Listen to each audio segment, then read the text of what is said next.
నమస్తే అండి. నేను మీ లక్ష్మీ చౌదరిని. వెల్కమ్ టు మిస్టీ మధురములు తెలుగు ఆడియో స్టోరీస్. మది కొరను ప్రణయం పార్ట్ 180తో మీ ముందుకు వచ్చేసాను. కథలోకి వెళ్లే ముందు లైక్స్, హైప్స్ ఇవ్వడం మాత్రం మర్చిపోకండి యార్. నేను అంత బిజీగా పండగ పనుల్లో ఉండి కూడా మీకోసం టైం చూసుకుంటున్నాను. మరి నన్ను ఖుషి చేసే లైక్స్ ఇచ్చేయచ్చు కదా. ఇక కథలోకి వెళ్దాం. డైనింగ్ టేబుల్ దగ్గర మొహం ముడుచుకొని కూర్చుని ఉన్న భూమిని చూసి నవ్వుతూ, ఆకలన్నావు తిను, ఎదురుగా ప్లేట్ పెట్టుకొని అలా మూతి ముడుచుకొని కూర్చుంటే ఏమిటి అర్థం? తినిపించమని అడిగితే తినిపిస్తానుగా అంటాడు దక్ష్ నవ్వుతూ. ఇప్పటి వరకు చేసిన అల్లరి చాలేదా? ఆకలేస్తుందని చెప్పిన 2 గంటలు నీళ్ళల్లో నానబెట్టారు నన్ను. అసలే నేను వెళ్ళాలి. అక్కడికి వెళ్ళాక ముక్కు చీదుతుంటే ఎలా కుదురుతుంది అని అంటుంది చిరుకోపంగా భూమి. జలుబు రాకుండా నేను మాత్ర వేస్తానులే, ముందు తిను, ఆకలి చచ్చిపోయింది అంటుంది మొహం పక్కకు తిప్పుకొని. ఓహో, ఆ ఆకలి చచ్చిపోయిందా? ఇంకా తృప్తి తీరలేదా? ఆ ఆకలి వేస్తుందా? నాకు కూడా కడుపులో ఆకలి కంటే ఆ ఆకలే బాగా ఎక్కువగా ఉంది. వెళ్దాం పద అయితే అంటాడు కన్ను గీటుతూ. మిమ్మల్ని అని 2 చేతులు దక్ష పీక దగ్గరికి తీసుకువచ్చి అందంగా నవ్వేస్తూ, పేర్లో రాముడు అల్లరిలో కృష్ణుడైపోయారు అంటుంది ఆ చేతుల్ని దించేసి. తొందరగా తింటే ఇప్పుడు 1 గంట నీ ఫ్రెండ్ దగ్గరికి తీసుకువెళ్తా, లేదు అంటే వెళ్ళే పనే లేదు అని అంటాడు దక్ష్. నిజంగా తీసుకువెళ్తారా? ఆ మాట నువ్వు నన్ను అడగకూడదు. నేను ఎప్పుడైనా అబద్ధం చెప్పానా? ఒకసారి నా నోటి నుంచి మాట బయటకు వచ్చిందంటే అది జరిగి తీరుతుంది. తెలిసి కూడా మళ్ళీ మళ్ళీ నువ్వు అదే అడిగితే ఎలా? కాబోయే కలెక్టర్ అమ్మ. తినిపించండి అంటుంది ప్లేట్ దక్ష ముందుకు పెట్టి. ఆ విషయం ముందే చెప్పాలిగా. తినిపించుకోవాలి అని కోరికగా ఉందని. కోరికగా ఉంది, కానీ ముద్దకొక ముద్దు పెట్టే మిమ్మల్ని తినిపించమని అడగడం కూడా కష్టమే కదా. ఇప్పుడు ఎలాగో నా ఫ్రెండ్ దగ్గరికి తీసుకెళ్తానన్నారు కాబట్టి ఆ ముద్దు కాన్సెప్ట్ తీసేసి ఓన్లీ ముద్దలు మాత్రమే పెడతారు కదా అని అంటుంది నవ్వుతూ. అలా అని నేను చెప్పలేదే అని భూమి నోటికి ముద్దు అందిస్తూ బుగ్గ మీద ముద్దు పెడతాడు. 9 అయ్యింది. ఇలా అయితే ఇంకో 1 గంట అవుతుంది. అప్పుడు విజిటర్స్ నాట్ అలౌడ్ అంటారు హాస్పిటల్లో. విజిటర్స్కి నాట్ అలౌడ్, దక్షకి ఆల్వేస్ అలౌడ్. అబ్బో, ప్లీజ్ తొందరగా వెళ్దాం. వాడిని చూడాలనుంది. చాలా మిస్ అయిపోతా ఈ 6 నెలలు వాడిని. అంతకంటే ముందు వాడి బారసాలను కూడా మిస్ అయిపోతా అంటుంది డల్గా.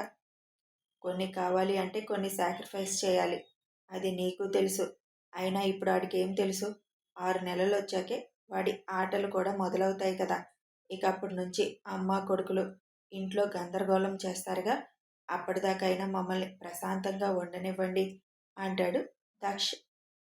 ఇల్లు గందరగోళమేమో కానీ మిమ్మల్ని మాత్రం ఆడుకుంటాం, ఇది ఫిక్స్ అంటుంది భూమి. కలలు కంటూనే ఉండు అని తినిపించాక భూమిని తీసుకొని హాస్పిటల్కి బయలుదేరుతాడు. వీళ్ళు హాస్పిటల్కి వెళ్ళేసరికి అద్వైత్, సుప్రజ గారు మాట్లాడుకుంటూ ఉంటే నైని మంచి నిద్రలో ఉంటుంది. అదేంటి మీ ఇద్దరు ఇప్పుడొచ్చారు అని అడుగుతాడు అద్వైత్. ఏ రాకూడదా నా ఫ్రెండ్ దగ్గరికి? నేను వచ్చాను పెద్దమ్మ, మీరు వెళ్ళి పడుకోండి, నేను కూర్చుంటానులే తన దగ్గర అని అంటుంది. ఏమొద్దు, నువ్వు వెళ్ళుండి వెళ్ళిపోతున్నావుగా, మీ ఆయనతో టైం స్పెండ్ చేయి. హాస్పిటల్లో ఎందుకు? ఒక 2 గంటలు అయితే ఇక్కడే ఉంటాను. ఈలోపు మీరు కొంచెం రెస్ట్ తీసుకోండి, వెళ్ళండి అని ఉయ్యాలలో బుజ్జిగా నిద్రపోతున్న వినీత్ని చేతుల్లోకి తీసుకొని కూర్చుంటూ అంటుంది భూమి. వెళ్ళండి అత్తయ్య, పక్క రూమ్లో పడుకోండి అని అద్వైత్ కూడా అనడంతో అప్పటి వరకు కూర్చొనే ఉండడంతో పక్క రూమ్లోకి వెళ్తారు సుప్రజ గారు. నువ్వు కూడా కాసేపు రెస్ట్ తీసుకోరా అని దక్ష్ అంటుంటే, ఇప్పుడేం నాకు రెస్ట్ వద్దులే కానీ ఈ టైంలో ఎందుకని అన్నయ్య ఇద్దరూ వచ్చారు? అందులో మీరు బీచ్ హౌస్కి వెళ్ళారు కదా, అంత దూరం నుంచి ఎందుకు వచ్చారు అడుగుతాడు అద్వైత్. 20 నిమిషాల దూరం కూడా దూరమేనా? తను వాడిని బాగా మిస్ అవుతున్నానని ఫీల్ అవుతుంది. కాసేపు స్పెండ్ చేయని తన ఫ్రెండ్తో అని అంటాడు అద్వైత్ పక్కన కూర్చొని దక్ష్. వాళ్ళ మాటలకి నయని కూడా లేచి భూమితో మాటలు కలుపుతుంది. ఇంతకీ ఏం పేరు పెట్టాలనుకుంటున్నారు నా ఫ్రెండ్కి అని అడుగుతుంది భూమి. వినీత్ పేరు కలిసి వచ్చేటట్టు పెట్టాలిగా. అసలు వినీత్ అని పెట్టేద్దామా అంటే అత్తయ్య వద్దంటున్నారు. ఆ పేరు కలిసి రాలేదు అని ఫీలింగ్ ఆవిడికి. మీరు వచ్చే ముందు అదే మాట్లాడుతున్నాము. పైగా ఆ పేరు వింటున్నప్పుడల్లా తన కొడుకు పడిన స్ట్రగుల్ గుర్తుకు వచ్చి ఫీల్ అవ్వాలి అన్న ఫీలింగ్ కూడా ఉంది అత్తయ్యకి. పూర్తిగా వినీత్ పేరైతే పెట్టొద్దు అని అంటున్నారు అని చెబుతాడు అద్దు. అది నిజమేగా, వీడిని పిలుస్తున్నప్పుడల్లా వాడిలాగే వీడెక్కడవుతాడో అన్న భయం వాళ్ళకి వచ్చేస్తుంది. కొన్ని భయాలు ఎంత పోగొట్టాలన్నా పోగొట్టలేం. అది నేను ప్రాక్టికల్గా అనుభవిస్తున్నానుగా అంటాడు భూమి వైపు చూస్తూ దక్ష్. నేనేమి ఇప్పుడు దేనికి భయపడటం లేదు అని. అయితే మంచి పేరు సెలెక్ట్ చేయండి వీ లెటర్తో అంటుంది భూమి. నువ్వే సెలెక్ట్ చేయవదినా అంటాడు అద్వైత్. నో నో, వాడికి పేరెంట్స్ మీరు. మీకు నచ్చిన పేరు మాత్రమే సెలెక్ట్ చేయండి. కావాలంటే కొన్ని సెలెక్ట్ చేసి పంపిస్తా. మీరు కూడా వాడి పేరెంట్సే కదా అంటుంది నైని. ఆఫ్ కోర్స్, కాదని ఎవరన్నారు? కానీ నవమాసాలు కనిమోసింది నువ్వు. వాడి మీద పూర్తి హక్కులు నీకుంటాయి. నీకు నచ్చిన పేరు మాత్రమే పెట్టు. ఆ మాటకి నైని డల్గా మారిపోతుంది. ఇప్పుడు నేనేమన్నానని మొహం అంత డల్గా పెట్టావు అంటుంది భూమి. అన్నయ్య నాకే పుట్టాలని నేను వాగిన పిచ్చివాగుడు నిన్ను బాగా హర్ట్ చేసింది కదా. అన్ని విషయాలలో నేను అలాగే ఆలోచిస్తానని నీ మనసులో పడిపోయింది. అందుకే అన్నిటికీ దూరంగా ఉండాలనుకుంటున్నావా? నాకు అన్నయ్య అంటే ఫస్ట్ నుంచి చాలా ఇష్టం. ఎందుకో అన్నయ్యకి నువ్వంటే ఎక్కువ ఇష్టం కదా. నీ దగ్గరికి వచ్చేస్తాడేమో అన్న ఆలోచన. అన్నయ్య కోసం నేనేమీ చేయలేకపోయాను.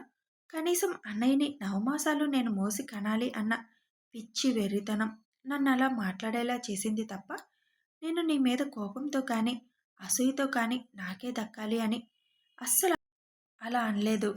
దానివల్ల మీరు చాలా సాక్రిఫైస్ చేసేశారు. ఇప్పటికే దానికి నేను చాలా గిల్టీ ఫీల్ అవుతున్నాను. ఇప్పుడు కూడా పేరు విషయంలో నువ్వంత నొక్కి పట్టి చెబుతుంటే ఇంకా ఆ విషయాలు మిమ్మల్ని బాధ పెడుతున్నాయని అర్థమవుతుంది. కొన్ని విషయాల్లో మీరు కలగజేసుకోకూడదని నిర్ణయించుకున్నారు కదా అని బాధగా అంటుంది నైని. నీకు ఓవర్ థింకింగ్ బాగా ఎక్కువైంది నైని. అర్థం లేని ఆలోచనలు కట్టిపెట్టు. నేనసలు ఆ విషయం గురించి పెద్దగా ఆలోచించిందే లేదు. నువ్వు కోరుకున్న దాంట్లో ఏమాత్రం తప్పులేదు. నేను కేవలం నీ కోసమే కాదు కదా సాక్రిఫైస్ చేసింది. అలా చేయడం వల్ల ఇప్పుడు నాకు ఉపయోగమే కదా. నేను ట్రైనింగ్కి ఇబ్బంది పడకుండా వెళ్తున్నాను. ఏది జరిగినా మన మంచికే అనుకోవాలి. నేను అలాగే ఆలోచిస్తాను. నా చుట్టూ ఉన్నవాళ్ళు కూడా అలాగే ఆలోచిస్తే బాగుంటుంది. నువ్వు ఇలాగే గిల్టీ ఫీలింగ్, తొక్కలో ఫీలింగ్ అన్నావంటే దెబ్బలు పడిపోతాయి నీకు.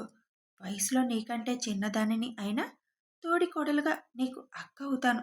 నేను కొట్టడంలో తప్పేమీ లేదనుకుంటా అంటుంది భూమి నవ్వుతూ. మరి పేరు విషయంలో నువ్వెందుకు సెలెక్ట్ చేయవు? నువ్వు సెలెక్ట్ చేసింది వాడికి పెడదాం అని అంటుంది నైని. లేదు, వీడు మీ ఇద్దరి ప్రేమకి ప్రతిరూపమైన ఫస్ట్ బేబీ. వీడి విషయంలో ఏది జరిగినా అది మీ ఇద్దరి నిర్ణయమే అయి ఉండాలి. వేరే వాళ్ళకి అవకాశం ఇవ్వకూడదు. అది ఎవరైనా సరే.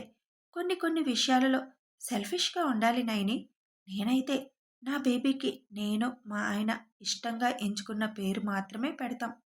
అందులో మనకి చాలా తృప్తి ఉంటుంది. ఆ ఫీలింగ్ మీరు కూడా అనుభవించాలి. పేరు నేను సెలెక్ట్ చేయలేదే అన్నది ఎప్పటికీ అసంతృప్తి ఉండకూడదు మీకు. ఇక వాడిని పెంచడం విషయంలో అంటావా? తప్పకుండా నేను ఒక చేయి వేస్తా. వాడిని ఎక్కువ నా దగ్గరే ఉంచుకుంటానేమో. ఆ విషయంలో అస్సలు వదిలిపెట్టను. కొన్ని కొన్ని ఇంపార్టెంట్ విషయాల్లో మాత్రం కన్న తల్లిదండ్రులే నిర్ణయాలు తీసుకుంటే ఫ్యూచర్లో ఎలాంటి ప్రాబ్లమ్స్ రాకుండా ఉంటాయి. కోర్స్ మన మధ్య ఎలాంటి ప్రాబ్లమ్స్ రావనుకో, కానీ కొన్ని కొన్ని స్వీట్ మెమోరీస్ అనుభవించాలి కదా అంటుంది భూమి. ఎంత గొప్పగా ఆలోచిస్తావు వదినా, ప్రతి విషయంలో కూడా నువ్వు అంటాడు అద్దు. నేనేమంత గొప్పగా ఆలోచించలేదు. ఉన్న ఫ్యాక్ట్ చెప్తున్నాను. మన హక్కుల్ని మనమే ఉపయోగించుకోవాలి. వేరే వాళ్ళకి ఇవ్వకూడదు. నేనైతే ఇవ్వను. అది మీ అన్నయ్య దగ్గర నుంచి నేను నేర్చుకున్న క్వాలిటీ. తర్వాత మీ ఇష్టం. పేర్లు మాత్రం కొన్ని సెలెక్ట్ చేసి పంపిస్తా. మీకు నచ్చితే అందులో ఏదైనా ఒకటి సెలెక్ట్ చేయండి. లేదు అంటే మీకు నచ్చింది సెలెక్ట్ చేయండి. ఫైనల్ డెసిషన్ మాత్రం మీదే ఉండాలి. అసలే వీడి బారసాలకి నేను ఉండను అని అంటుంది భూమి. అదేంటి ఆ రోజొచ్చి అటెండ్ అయ్యి మళ్ళీ వెంటనే వెళ్ళిపోదులే వదినా. కష్టం అద్దు. అప్పుడు నాకు టెస్ట్ ఉండొచ్చు. అయినా ఎవరికీ లేని ఫెసిలిటీ నాకే దొరికింది. ఇన్నిసార్లు రావడం, వెళ్ళడం ఎవరికీ అవకాశం ఉండదు. మరి దాన్ని అతిగా వాడుకోకూడదుగా. ఆ రోజు ఒక్కరోజు రావు. నువ్వు లేకుండా ఎలా? ఫంక్షన్ టైంకి వచ్చి మళ్ళీ అయిపోగానే వెళ్ళిపోదు. నువ్వు లేకపోతే చాలా వెలితిగా అనిపిస్తుంది. ఇక మళ్ళీ ఇప్పుడల్లా వచ్చే పని లేదుగా అని అంటుంది నైని. చూద్దాం.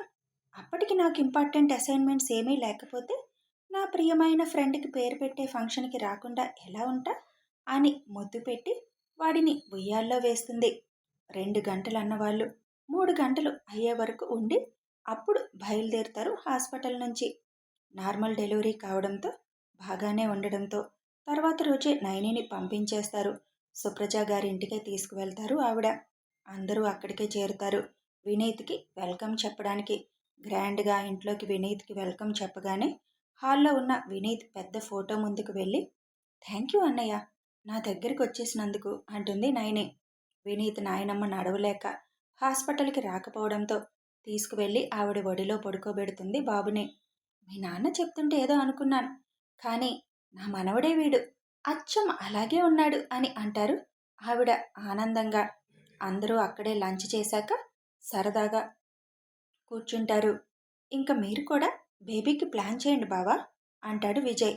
నాకు అప్పుడే అంకుల్ అవ్వాలని లేదురా అంటాడు దక్ష్ నవ్వుతూ.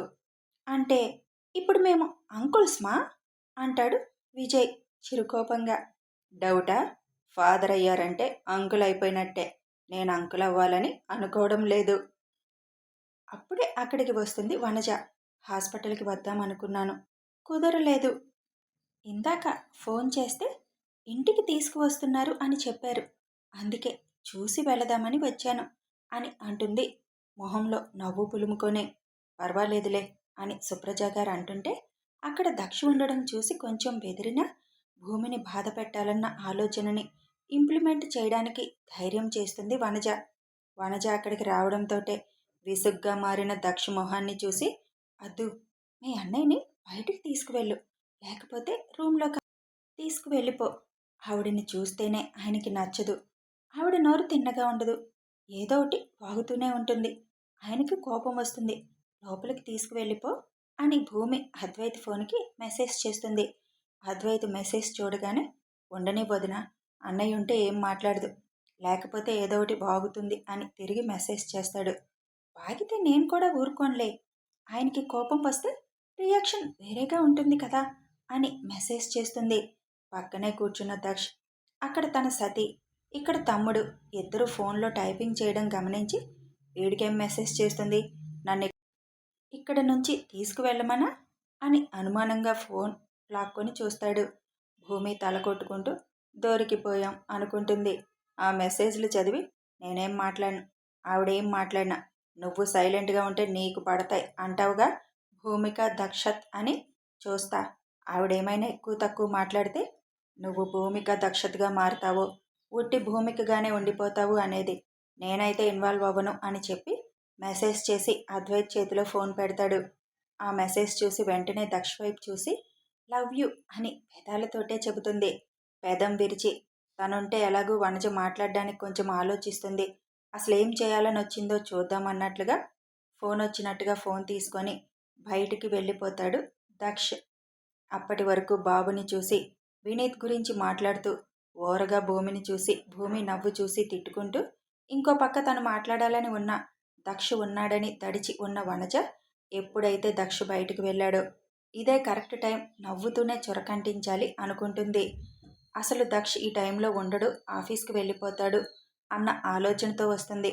వచ్చినందుకేం మాట్లాడకుండా వెళ్తే గొంతు మొత్త దిగదు అనుకొని మొదలు పెడుతుంది. ఇంకా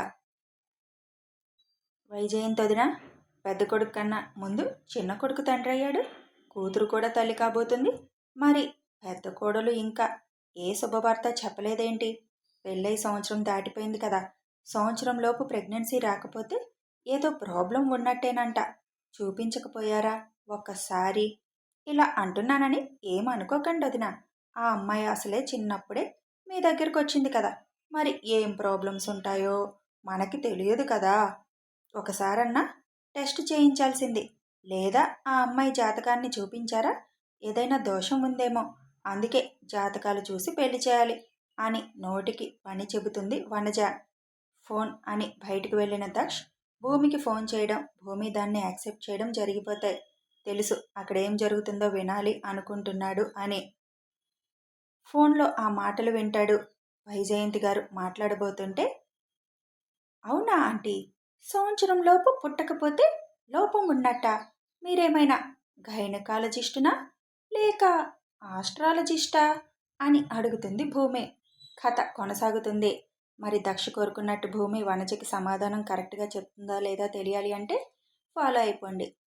ఫాలో అవ్వాలంటే తెలుసు కదా, సబ్స్క్రైబ్ చేసుకొని బెల్ ఐకాన్ నొక్కితే నోటిఫికేషన్స్ వస్తాయి. వీడియో నచ్చితే లైక్ చేయండి, షేర్ చేయండి, ఒక చిన్న కామెంట్ చేయండి. Thanks for watching and listening.